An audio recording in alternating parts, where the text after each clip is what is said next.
Dear viewers and my dear students, thermodynamics के अंदर हमने एंट्रोपी से रिलेटेड जितने भी लेक्चर्स थे उनको हम स्टडी कर चुके हैं। और एंट्रोपी क्या होती है, entropy as a function of temperature pressure, entropy as a function of temperature volume, entropy of a mixture of ideal gases and entropy of mixing for ideal gases, इन सब चीज़ों को हमने इससे पहले हमारे जो थर्मोडायनेमिक्स में एंट्रोपी से रिलेटेड वीडियो लेक्चर्स हैं उनको हम यूट्यूब पर हमारे चैनल पर प्रसारित कर चुके हैं, जिनका कि लिंक मैं यहाँ पर इंफॉर्मेशन टैब में शेयर किया हुआ है, तो आप वहाँ जा के उन्हें देख सकते हैं। इस वीडियो लेक्चर के अंदर हम डिस्कस करेंगे थर्मोडायनेमिक्स के ही दो अनदर इम्पॉर्टेंट जो टर्म्स है, Helmholtz and Gibbs free energy के बारे में। जैसा कि आप सभी जानते हो कि अमूमन हर दूसरे तीसरे साल के एग्ज़ाम्स के अंदर में इन दोनों से रिलेटेड कोई ना कोई क्वेश्चंस ज़रूर से ज़रूर आता है, और एक ये इम्पॉर्टेंट पॉइंट है थर्मोडायनेमिक्स के अंदर। यहाँ मैं ये जानकारी आपको ज़रूर दे दूँ कि अमूमन क्या देखा गया है कि यूट्यूब पर जनरली स्टूडेंट्स कोई भी वीडियो खोलते हैं तो वो मुश्किल से 4 या 5 सेकंड 10 सेकंड के लिए उसे देख लिया, खोल लिया, फिर बंद कर देते हैं। तो उससे का कोई मतलब नहीं है। जब तक कि आप पूरे वीडियोस को कंप्लीट शुरू से अंत तक नहीं देखेंगे, नहीं समझेंगे, आपको वो पॉइंट समझ में नहीं आएगा। जैसा कि आप सभी जानते हो कि कोविड-19 फेज़ में हम ऑनलाइन मीडिया या ऑनलाइन प्लेटफॉर्म के थ्रू ही अध्ययन कर रहे हैं और स्टडी कर रहे हैं। तो हम जिस चीज़ को लेकर के आपको देने जा रहे हैं, तो आप कम से कम एक बार उन्हें पूरा देखिए, जिससे कि आपको उस टॉपिक के बारे में पूरी जानकारी प्राप्त हो सके।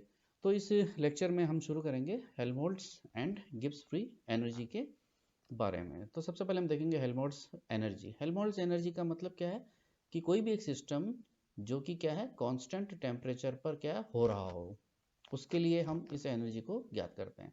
मान लीजिए कि एक प्रोसेस है जो कि कांस्टेंट टेम्परेचर यानी कि स्थिर ताप पर हो रहा है, तो क्लासियस असमानता समीकरण जो हम पहले ज्ञात कर चुके हैं, क्लासियस इनइक्वालिटी, उसके अनुसार हम जानते हैं T D S minus D U minus del W is greater और इक्वल टू जीरो। ये क्लासियस इनइक्वालिटी कहलाती है। ओनली रीअरेंज किया, minus D U plus T D S minus del W is greater और इक्वल जीरो। नाउ यदि system स्थिर ताप पर हो रहा है तो जो टर्म टी डी एस है उसको हम डी टी एस के रूप में लिख सकते हैं। तो उस परिस्थिति के अंदर ये इक्वेशन कन्वर्ट हो जाएगी minus D U plus D T S minus del W is greater और equal zero. Again U and T S को इंक्लूड कर लिया तो minus T U minus T S, ये प्लस माइनस में कन्वर्ट हो जाएगा, ग्रेटर और इक्वल डेल डब्ल्यू। तो ये जो u माइनस टी एस है ये मिलकर के एक नई टर्म को जनरेट कर देगा। ये क्या कहलाता है, ए हेल्महोल्ट्ज़ फंक्शन या हेल्महोल्ट्ज़ एनर्जी या हेल्महोल्ट्ज़ एनर्जी। इसको हम वर्क फंक्शन या मैक्सिमम वर्क फंक्शन के नाम से भी जानते हैं। यानी कि ए बराबर U minus T S is known as the Helmholtz energy or work function or maximum work function. So for a definite change minus delta A is greater और इक्वल टू डब्ल्यू। इसको हम कैसे interpret करें, तो हम देखते हैं equation 2 जो हमने देखा था, minus delta A is greater और इक्वल डेल डब्ल्यू। क्या है इस इक्वेशन के अनुसार कि जो वर्क ऑब्टेंड है यानी कि जो कार्य प्राप्त किया जा रहा है किसी समतापी परिवर्तन के दौरान, is equal to the decrease in Helmholtz energy. यानी कि किसी समतापी परिवर्तन के दौरान जो कार्य प्राप्त किया जा रहा है वो क्या है, is either equal to the decrease in the Helmholtz energy or lesser than this। ये minus delta A is greater equal del W, ये हमारी इक्वेशन है। नाउ कंडीशन क्या हो सकती है कि यदि minus delta A is equal to W हो तो ये प्रोसेस क्या होगा, रिवर्सिबल प्रोसेस होगा जो कि साम्यावस्था की स्थिति को प्राप्त करेगा। लेकिन यदि minus delta is greater than W हो तो ये प्रोसेस इरिवर्सिबल प्रोसेस होगा या स्पॉन्टेनियस यानी कि स्वतः उत्प्रेरित या स्वतः प्रेरित प्रक्रम होगा। The work obtained in this reversible isothermal change, यानी कि इस प्रकार से उत्क्रमणीय समतापीय परिवर्तन में जो कार्य प्राप्त किया गया कार्य है वो किसके समान इक्वल होता है, हेल्महोल्ट्ज़ एनर्जी के। This work includes all types of work. इस कार्य के अंदर सभी प्रकार के कार्य सम्मिलित होते हैं। तो इस प्रकार से जो कार्य है वो मैक्सिमम है, माइनस डेल्टा ए बराबर डब्ल्यू मैक्सिमम। इक्वेशन नंबर आपकी 3 बन गई। सिंस ए, ये जो हेल्महोल्ट्ज़ फंक्शन है, is made up of all the state functions, यानी कि a बराबर u माइनस टी एस है तो u टी एस जितने भी हैं वो सारे के सारे अवस्था फलन है। तो इसीलिए ए जो है वो भी क्या होगा, अवस्था फलन होगा, अर्थात ये सिर्फ किस पे डिपेंड करेगा, जो हमारा तंत्र है उसकी अवस्थाएं, जो कि प्रारंभ में अंतिम अवस्थाएं हैं, उन पे डिपेंड करेगा। तो ये हमने डिस्कस किया यहाँ पर हेल्महोल्ट्ज एनर्जी के बारे में। अब अनदर इंपॉर्टेंट पॉइंट है गिब्स एनर्जी के बारे में, जो है तंत्र किस परिस्थिति के अंदर हो, यदि वो स्थिर ताप और दाब पर कोई प्रक्रम यदि हो रहा है, तो उसके लिए हम यहाँ पर गिब्स एनर्जी को डिस्कस करेंगे। Now when system undergoes at constant temperature and pressure, अब यदि कोई तंत्र स्थिर ताप और दाब पर संपन्न हो रहा है, तो हम उस समय TDS को लिख सकते हैं DTS के रूप में, और PdV को हम लिख सकते हैं क्या, DPV के रूप में। नाउ इन ए सिस्टम, किसी भी तंत्र में जो कंप्लीट वर्क होता है, पूरा कार्य होता है, उसमें के अंदर कुछ अन्य कार्य जिसको कि हम WA से डिनोट करते हैं, वो भी संपन्न होते हैं प्रसार कार्य के साथ साथ। हम जानते हैं कि PdV is known as the expansion work, लेकिन इसके अतिरिक्त अन्य जो कार्य होते हैं वो कार्यों को हम WA की कैटेगरी में डालते हैं। तो पूरा जो वर्क है वो इंक्लूड होता है क्या, expansion work plus some other works. तो by using Clausius inequality equation number 1, ये क्लासियस इनइक्वालिटी इक्वेशन थी हमारी, TDS minus DU minus del W is greater और इक्वल 0। तो इस W जो कि कंप्लीट वर्क है, इसको हम डिवाइड कर देंगे किसमें, दो वर्क में। इस इक्वेशन को हमने डिवाइड कर दिया, पहले तो इसको रीअरेंज कर दिया, minus DU plus TDS minus del W is greater equal 0, then minus DU plus TDS को हम लिख सकते हैं DTS माइनस, अब W को हमने कन्वर्ट कर दिया किसमें, एक्सपेंशन वर्क में और अदर वर्क्स में, तो PdV plus del WA is greater equal 0। Now इस PdV को भी अब हम क्या करेंगे, कन्वर्ट कर देंगे DPV के रूप में, ये कन्वर्ट कर दिया DPV के रूप में, और माइनस ब्रैकेट वाला साइन हटने पर ये माइनस में कन्वर्ट हो जाएगा। अब आप देख सकते हो यहाँ पर कि D को यदि हम कॉमन ले लें, तो U, TS और PV को मिला करके हम एक नई टर्म जनरेट कर देंगे। तो माइनस, यदि साइन बाहर है तो ये U plus PV minus TS is greater और इक्वल टू डेल WA होगा। तो U plus PV minus TS is known as Gibbs energy, जो कि आगे हम अभी देखते हैं, ये गिब्स एनर्जी। तो माइनस DG इज ग्रेटर और इक्वल टू डेल WA, इसको कैसे डिफाइन करेंगे, तो G is known as the Gibbs free energy, G बराबर U plus PV minus TS। इसको हम इस प्रकार से भी लिख सकते हैं, G बराबर H माइनस TS, क्यों, क्योंकि H जो है एंथैल्पी वो होता है क्या, U प्लस PV होता है। इसको हम इस प्रकार से भी लिख सकते हैं, G बराबर A प्लस PV, क्योंकि A क्या होता है, U माइनस TS होता है। तो ये गिब्स फ्री एनर्जी के अलग अलग इक्वेशंस है, जिसको कि हम यहाँ पर इस प्रकार से लिख सकते हैं। अब यदि हम उसे इंटरप्रेट करें, यानी कि माइनस DG इज ग्रेटर और इक्वल डेल WA को हम यदि रिप्रेजेंट करें, तो हम क्या देख सकते हैं यहाँ पर, इस प्रकार से हमने इसे लिखा है यहाँ पर। तो we see that in a process, यानी कि किसी प्रक्रम में जो कि स्थिर ताप और दाब पर हो रहा है, तो जो किया गया अन्य कार्य है WA, than that of expansion work, यानी कि प्रसार कार्य के अतिरिक्त किया गया अन्य कार्य है, is either equal to the decrease in the Gibbs free energy or lesser than this, यानी कि प्रसार कार्य के अतिरिक्त किया गया अन्य कार्य गिब्स मुक्त ऊर्जा में कमी के बराबर अथवा उससे कम होता है। कब, जबकि कोई प्रक्रम किस पर हो, स्थिर ताप और दाब पर संपन्न हो रहा होता है। नाउ अगेन वही कंडीशन है, यदि minus delta G is equal to WA, तो प्रोसेस क्या होगा आपका, रिवर्सिबल प्रोसेस होगा, जो कि साम्यावस्था की स्थिति को अचीव करेगा। और यदि minus delta G is greater than WA, तो ये जो प्रोसेस है वो इरिवर्सिबल या स्वतः प्रवर्तित प्रक्रम होगा। Now the work done in the reversible process will be the maximum work, तो किसी उत्क्रमणीय प्रक्रम में किया गया जो कार्य होगा वो अधिकतम कार्य होगा, इसलिए हम इसे लिख सकते हैं माइनस डेल्टा जी बराबर WA मैक्सिमम।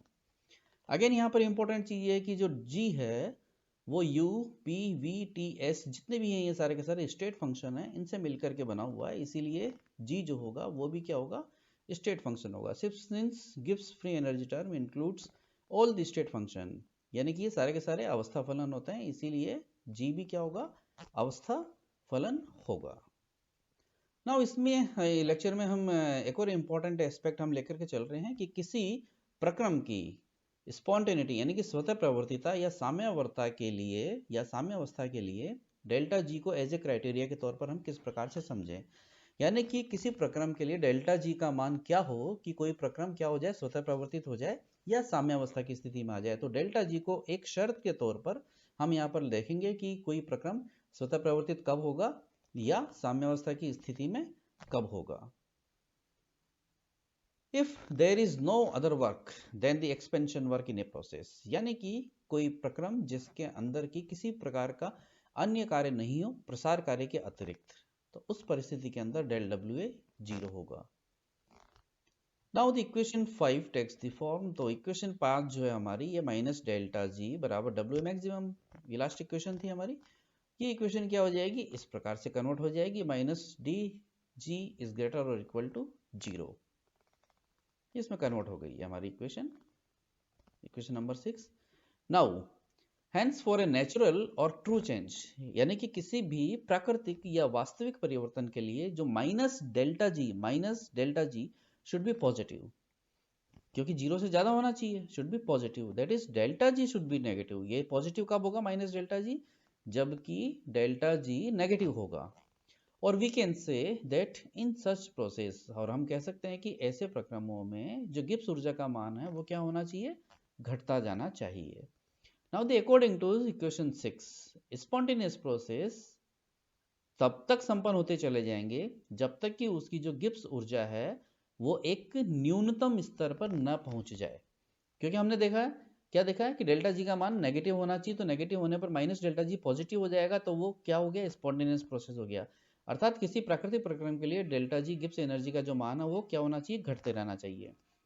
तो इस 6 के अनुसार कोई भी स्पॉन्टेनियस प्रोसेस लगातार कब तक संपन्न होता रहेगा, तब तक जब तक कि वो अपने एक न्यूनतम स्तर पे न पहुंच जाए। सो यदि हम अब कंडीशंस को देखेंगे, यदि हम ये देखें कि यदि डेल्टा जी नेगेटिव है तो then minus delta G positive होगा, तो प्रोसेस विल बी स्पॉन्टेनियस, स्वतः प्रवर्तित होगा, and this is a natural प्राकृतिक प्रक्रम होगा, and will be irreversible in nature, ये नेचुरल है, क्या होगा, इरिवर्सिबल होगा। यदि डेल्टा जी 0 हो then process will be in equilibrium, तो साम्यावस्था की स्थिति होगी और वो प्रक्रम क्या होगा, सॉरी ये इरिवर्सिबल नहीं है, ये रिवर्सिबल है, रिवर्सिबल इन नेचर, यानी कि उत्क्रमणीय प्रक्रम होगा, करेक्ट कर लेना प्लीज यहाँ पर, ये रिवर्सिबल इन नेचर होगा। नाउ यदि डेल्टा जी पॉजिटिव है तो माइनस डेल्टा जी क्या होगा उस केस में, नेगेटिव, तो natural process will B non spontaneous, तो उस परिस्थिति के अंदर जो प्रक्रम होगा वो क्या होगा, अस्वतः परिवर्तित होगा और ये अप्राकृतिक प्रक्रम होगा। तो यहाँ पर हमने इस स्लाइड में हमने क्या देखा कि डेल्टा जी को यदि हम स्पॉन्टेनिटी और इक्विलिब्रियम के क्राइटेरिया के तौर पर यदि देखें तो हम यहाँ से उसे हम ज्ञात कर सकते हैं। नाउ हम जानते हैं कि जी बराबर एच माइनस टी एस, ये हम पिछली स्लाइड से हमने देखा, तो so delta G is equal to delta H minus T delta S, यदि कब, स्थिर दाब की हम बात करें। So as we know that for spontaneous process, यानी कि किसी स्वतः प्रवर्तित प्रक्रम के लिए delta G must be negative, तो डेल्टा जी क्या होना चाहिए, नेगेटिव होना चाहिए। So from the above equation, इस इक्वेशन के अनुसार वी कैन प्रेडिक्ट, हम अनुमान लगा सकते हैं फॉर द फॉलोइंग कंडीशन, यानी कि क्या ड्राइविंग फोर्सेस होंगे, क्या पॉइंट है यहाँ पर, driving forces for natural changes, यानी कि प्राकृतिक परिवर्तन को होने के लिए क्या प्रेरक बल हैं, driving forces by which the sign of delta G becomes negative, यानी कि ऐसे कौन से प्रेरक बल हैं जिनकी की मदद से या सहायता से डेल्टा जी का मान क्या हो जाए, नेगेटिव हो जाए। तो हम इस इक्वेशन पर ये अप्लाई करके हम देखेंगे। पहली कंडीशन क्या है कि यदि डेल्टा एच नेगेटिव हो, यानी कि जब भी डेल्टा एच नेगेटिव होता है तो वो एक प्रकार से एक्सोथर्मिक प्रोसेस होता है, यानी कि ऊष्माक्षेपी प्रक्रम होता है, और डेल्टा एस पॉजिटिव हो, यानी कि delta H negative delta S positive, तो ये कंप्लीट पूरी की पूरी टर्म जो इधर वाली है डेल्टा जी नेगेटिव होगा। तो ऐसे प्रोसेसेस क्या होंगे, स्पॉन्टेनियस होंगे और प्राकृतिक होंगे। अब यदि डेल्टा एस नेगेटिव हो, यदि डेल्टा एस नेगेटिव हो तो minus T delta S complete positive बन जाएगा, लेकिन delta H is so negative, यानी कि उस परिस्थिति में डेल्टा एच का मान इतना अधिक नेगेटिव हो कि इसकी पॉजिटिव वैल्यू से ये मान नेगेटिव हो जाए डेल्टा जी का, तो जैसे ही डेल्टा जी नेगेटिव होगा तो प्रोसेस क्या हो जाएगा, स्पॉन्टेनियस हो जाएगा। यदि डेल्टा एच पॉजिटिव हो, no doubt delta H positive है, और डेल्टा एस अब इतना अधिक पॉजिटिव हो कि माइनस टी डेल्टा एस का नेगेटिव मान डेल्टा एच के पॉजिटिव मान से ज्यादा हो जाए, तो उस परिस्थिति में डेल्टा जी भी नेगेटिव हो जाएगा, तो अगेन ये भी स्पॉन्टेनियस परिस्थिति उत्पन्न हो जाएगी। मान लीजिए कि डेल्टा एस की लो पॉजिटिव वैल्यू है, इसकी लो पॉजिटिव वैल्यू है, और हायर पॉजिटिव वैल्यू है डेल्टा एच की, इसकी हायर पॉजिटिव वैल्यू है, तो हायर पॉजिटिव वैल्यू और ये लो पॉजिटिव वैल्यू, तो कुल मिलाकर के अभी यह डेल्टा जी पॉजिटिव नजर आ रहा है, लेकिन यदि किसी प्रकार से ताप इतना अधिक हो जाए कि ये माइनस टी डेल्टा एस का नेगेटिव मान इस डेल्टा एस के पॉजिटिव मान से ज़्यादा हो जाए, तो उस परिस्थिति में डेल्टा जी वापस से क्या बन जाएगा, नेगेटिव बन जाएगा। तो उस परिस्थिति के अंदर भी प्रक्रम क्या हो जाएगा, हमारा स्वतः प्रवर्तित हो जाएगा या नेचुरल हो जाएगा। तो ये कंडीशन है जहां पर हम देख सकते हैं कि ड्राइविंग फोर्सेस यानी कि प्रेरक बल जिनकी सहायता से किसी प्रक्रम को हम प्राकृतिक अवस्था में किस प्रकार से प्राप्त कर सकते हैं। इन्हीं प्रोसेस को हमने यहाँ पर टेबुलाइज्ड फॉर्म के अंदर यहाँ पे बता रखा है। यदि डेल्टा इज नेगेटिव है और डेल्टा इज पॉजिटिव है तो नेचुरल है, डेल्टा जी आपका नेगेटिव होगा तो स्पॉन्टेनियस होगा हर तापों पर। यदि डेल्टा इज पॉजिटिव है और डेल्टा इज नेगेटिव है तो नेगेटिव मल्टीप्लाइड बाय नेगेटिव तो पॉजिटिव तो हो जाएगा डेल्टा जी, तो नेचुरल है कि नॉन स्पॉन्टेनियस होगा किसी भी ताप पर, क्योंकि कंप्लीट टर्म पूरी पॉजिटिव बन गई। अब आपके पास में डेल्टा एस नेगेटिव है और डेल्टा एस नेगेटिव है, तो ये नेगेटिव है और ये नेगेटिव है, तो ये लो टेम्परेचर पर तो नेगेटिव रहेगा तो स्पॉन्टेनियस हो जाएगा, लेकिन जैसे ताप इसका अधिक हो जाएगा तो ये वैल्यू इसकी प्लस में अधिक हो जाएगी तो वो नॉन स्पॉन्टेनियस हो जाएगा। अब डेल्टा एच पॉजिटिव है और डेल्टा एस भी पॉजिटिव है, ये पॉजिटिव है ये पॉजिटिव है, तो ये क्या होगा कि लो टेम्परेचर यदि होगा तो इसका नेगेटिव वैल्यू कम रहेगी तो नॉन स्पॉन्टेनियस, लेकिन जैसे ही ताप अधिक कर दोगे तो इसका नेगेटिव वैल्यू ज़्यादा हो जाएगा इसकी पॉजिटिव से, तो क्या हो जाएगा, हायर टेम्परेचर पर ये स्पॉन्टेनियस हो जाएगा। तो इस प्रकार से हमने यहाँ पर इस लेक्चर के अंदर में हमने डिस्कस किया हेल्महोल्ट्ज एनर्जी क्या होती है, गिब्स एनर्जी क्या होती है, और किसी प्रोसेस के स्पॉन्टेनियस या इक्विलिब्रियम में होने के लिए डेल्टा जी को एज ए क्राइटेरियन के तौर पर हम किस प्रकार से समझ सकते हैं उसकी हमने यहाँ पर स्टडी की। और साथ ही साथ में किसी भी नेचुरल प्रोसेस के लिए जो ड्राइविंग फोर्सेस है कि वो उस प्रोसेस को किन परिस्थितियों के अंदर किसमें स्वतः प्रवर्तिता या साम्यावस्था में परिवर्तित कर सकते हैं, उनको हमने यहाँ पर डिस्कस किया है। आई होप आपको इस लेक्चर में निश्चित रूप से समझ में आया होगा। कंटिन्यू वीडियो देखने के लिए आप चैनल को सब्सक्राइब कीजिए। Thank you.